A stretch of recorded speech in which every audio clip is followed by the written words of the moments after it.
Hello. Good afternoon, y'all. Sup? How's day 71 going? I hope y'all are doing well. I hope the spirit is moving within you guys and refreshing you when you need it. Because God knows we need it. We need the refreshment. Okay? Just 2 chapters of Judges today. We're doing 4 and 5, and then we're going into Psalm 71. Actually, I didn't even really... Yeah, 4 and 5, and then Psalm 71. No devotional video, nothing like that. And honestly, I think it's really just a pickup from last chapter. They left off with a new judge being raised in Israel, and so we will see what becomes of him. Oh wait.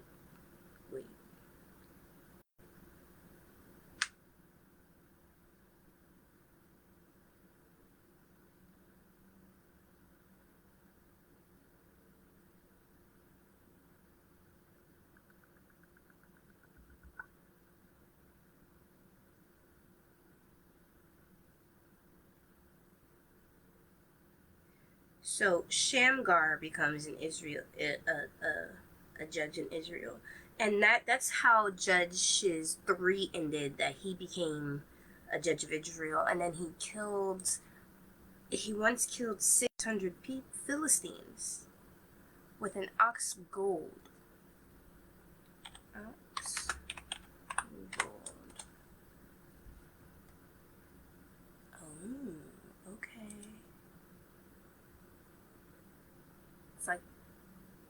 It's like a very small sickle, like staff with a very small sickle in the end. He killed 600 Philistines with that? Damn. Okay, so that's all there is. I thought next chapter, Judges 4, would lead into more about him, but since we picked up at the next person, I was kind of confused. It picks up with Deborah. Deborah becomes Israel's judge. After Ehud's death, the Israelites again did evil in the Lord's sight, so the Lord turned them over to King Jabin of Hazor, a Canaanite king. The commander of his army was Sisera, who lived in Harosheth Hagoyim. Sisera, who had 900 iron chariots, ruthlessly oppressed the Israelites for 20 years. You realize that each time there's a downfall of the Israelites, their oppression period gets extended? Like, it started off with 8 and then 16. It just seems like their downfall period is extending, or their oppression period is increasing. Then the people of Israel cried out to them for cried out to the Lord for help. Right. So now they have been oppressed, and now they're turning back to the Lord, and they're like, "Oh Lord, help us!" Blah blah. Deborah, the wife of Lapidoth, was a prophet who was judging Israel at that time. She would sit under the palm of Deborah between Ramah and Bethel in the hill country of Ephraim, and the Israelites would go to her for judgment. One day she sent for Barak, son of Abinadab, who lived in Kadesh in the land of Naphtali. She said to him, "This is what the Lord, the God of Israel, commands you. Call out 10,000 warriors from the tribes of Naphtali and Zebulun at Mount Tabor.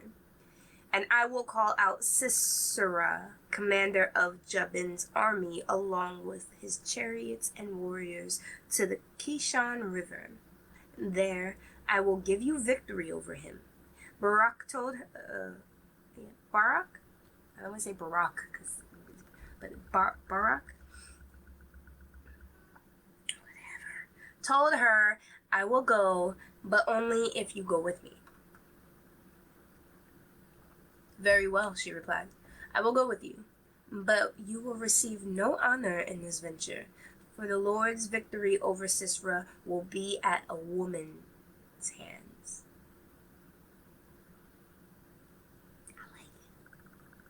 I like it a lot. At Kadesh,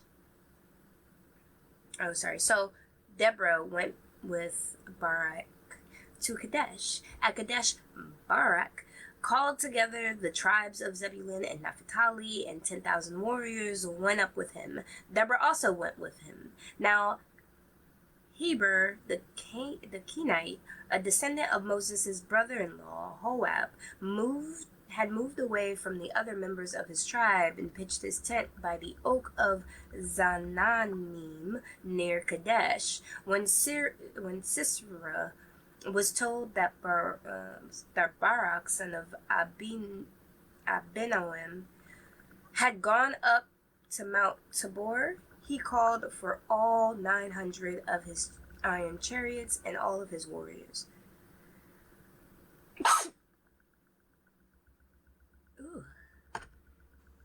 He called for all 900 of his iron chariots and all of his warriors, and they marched from Harosheth Hagoyim to Kishon River. Then Deborah said to Barak, "Get ready. This is the day the Lord will give you victory over Sisera, for the Lord is marching ahead of you." So Barak led his 10,000 warriors down the slopes of Mount Tabor into battle. When Barak attacked, the Lord threw Sisera and all his chariots and warriors into a panic. Sisera leaped down from his chariot and escaped on foot.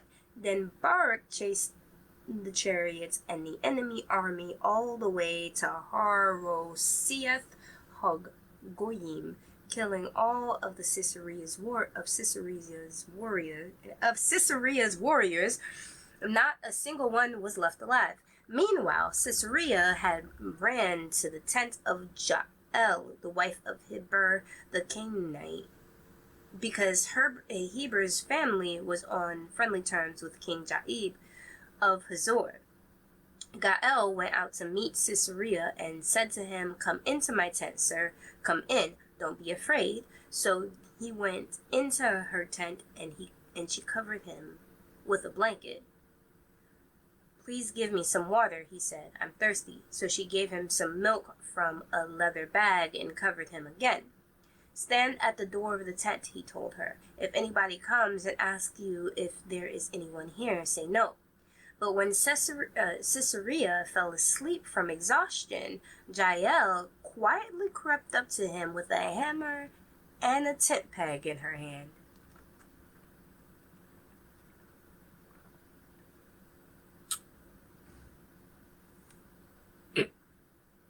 Then she drove the tent peg through his temple and into the ground, so he died.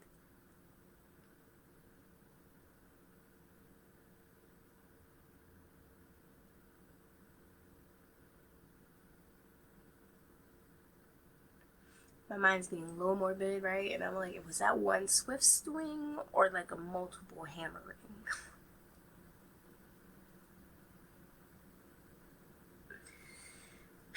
When Barak came looking into Sisera, looking for Sisera, Jael went out to meet him. She said, "Come, and I will show you the man you are looking for." So he followed her into the tent and found Sisera lying there dead with a tent peg through his temple. So on that day, Israel saw God defeat Jabin, the Canaanite king, and from that time on, Israel became stronger and stronger against King Jabin until they finally destroyed him. She said your victory would be at the hands of a woman, and she went with the stealth assassinship, but still got the victory. The Song of Deborah. On the day On that day, Deborah and Barak, son of Abinoam, Abioam, sang this song. Israel's leaders took charge, and the people gladly followed. Praise the Lord!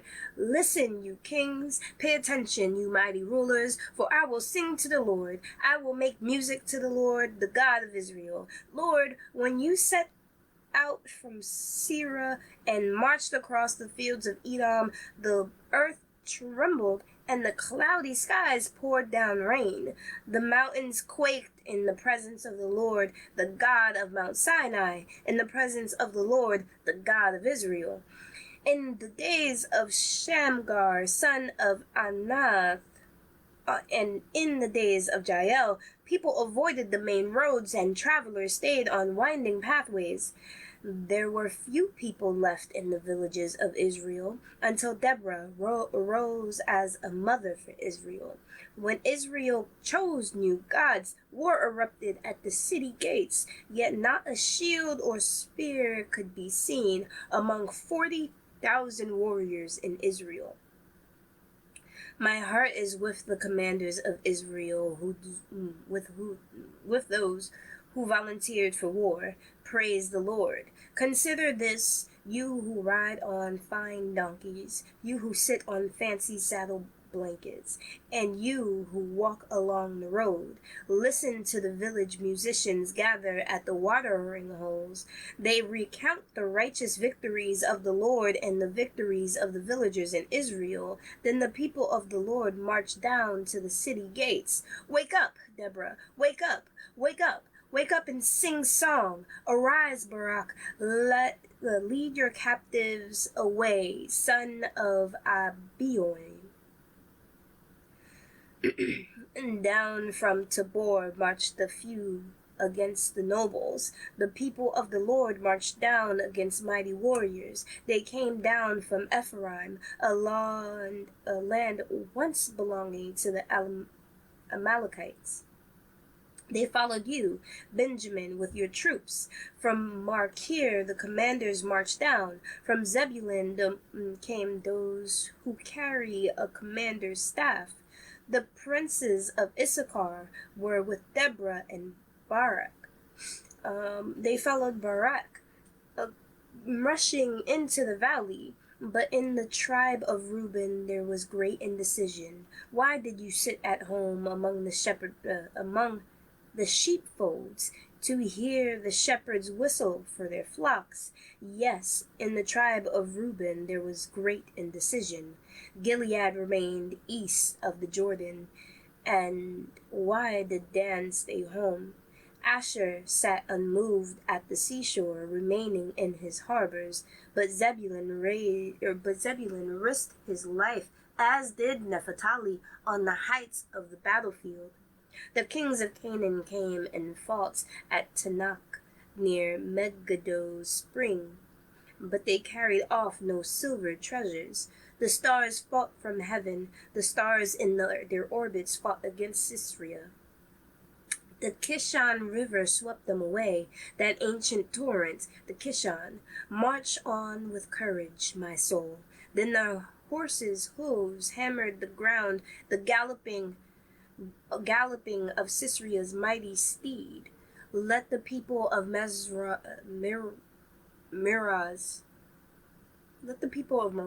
be cursed, said the angel of the Lord. Let them be utterly cursed, because they did not come to help the Lord against the mighty warriors. Most blessed among women is Jael, the wife of Heber the Kenite. May she be blessed above all women who live in tents.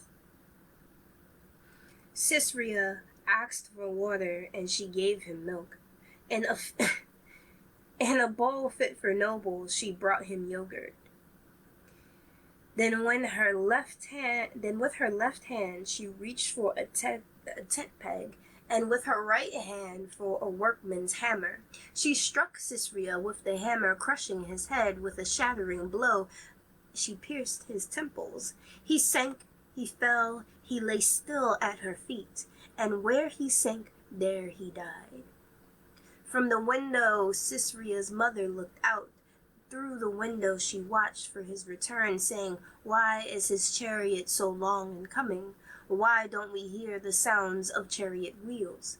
Her wise women answer, and she repeats these words to herself. They must be dividing the captured plunder with a woman or two for every man. There will be colorful robes for Sisera, and colorful embroidered robes for me. Yes, the plunder will include colorful robes embroidered on both sides. Lord, may all your enemies die like Sisera, but may those who love you rise like the sun in all its power. Then there was peace in the land for 40 years. So, after they won the victory, wait, who was this? After they won the victory,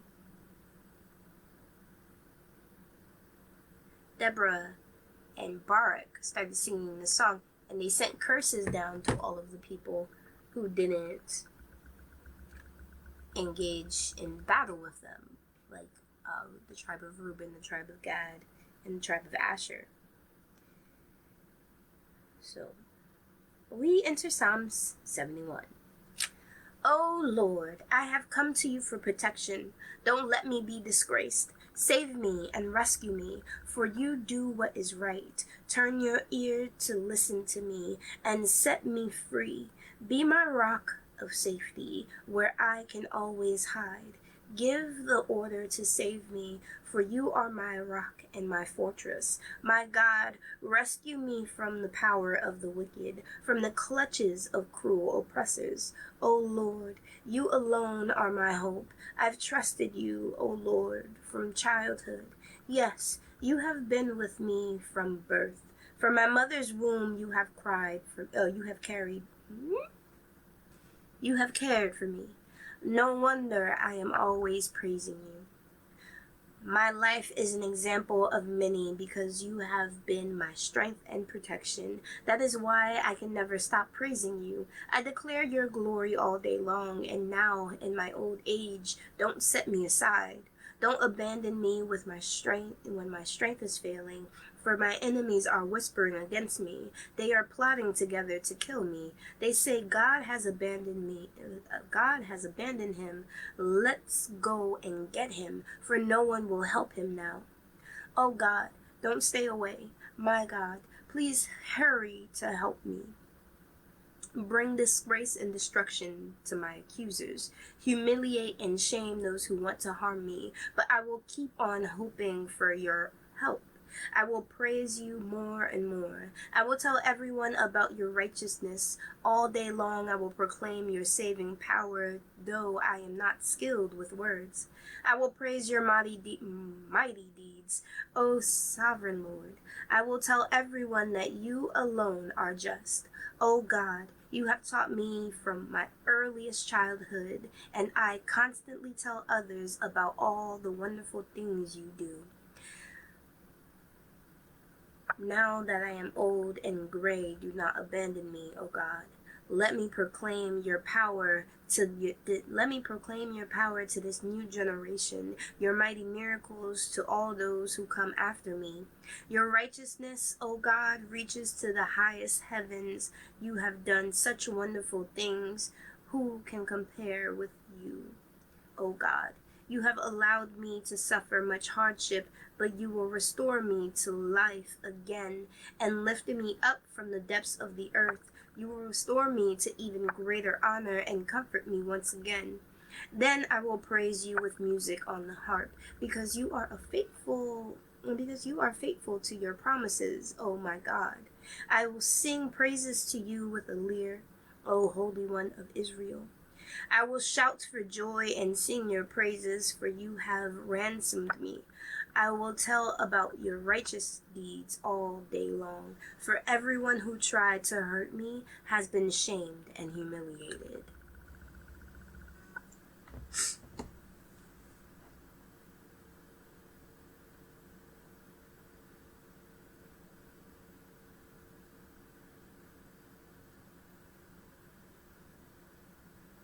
there's not much takeaway for us, right?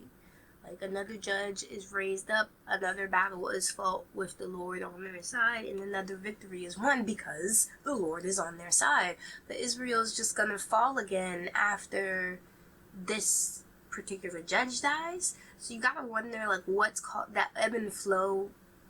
Why can they only have faith when there is a person there to represent what they should be doing to the Lord?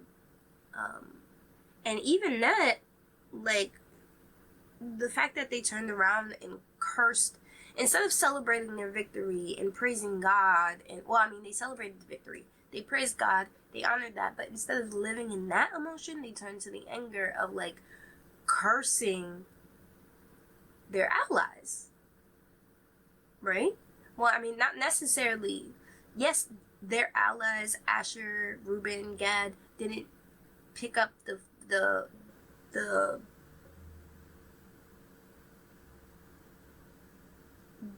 didn't raise their flags and run into battle with them in this particular fight. But that doesn't mean you should go around and start cursing people who could potentially be your allies. They're still all of Israel. Like, the fact that you even think it's okay to, like, throw those curses out to Israel, I don't know. Were you doing that from a pride point of view? Like, how do you not come and go into battle when I have called? Or are you doing it for the sake of the Lord? Like, is the Lord himself offended that Asher, Gad, and Reuben didn't also go into battle when the Lord called for these people? You know?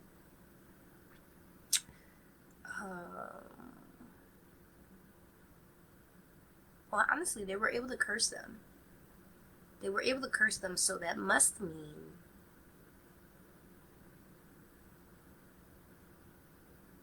that the Lord wasn't with them in order for someone to be able to curse them. Because the last time someone tried to curse anything in Israel or any portion of Israel, they could only speak blessings because the Lord was with them, protecting them.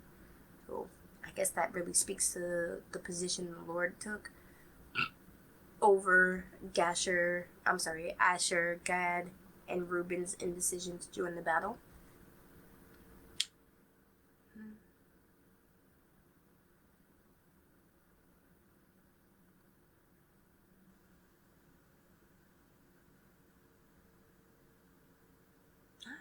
Ramming a tent spike, a tent pick, a tent pole through this man's head.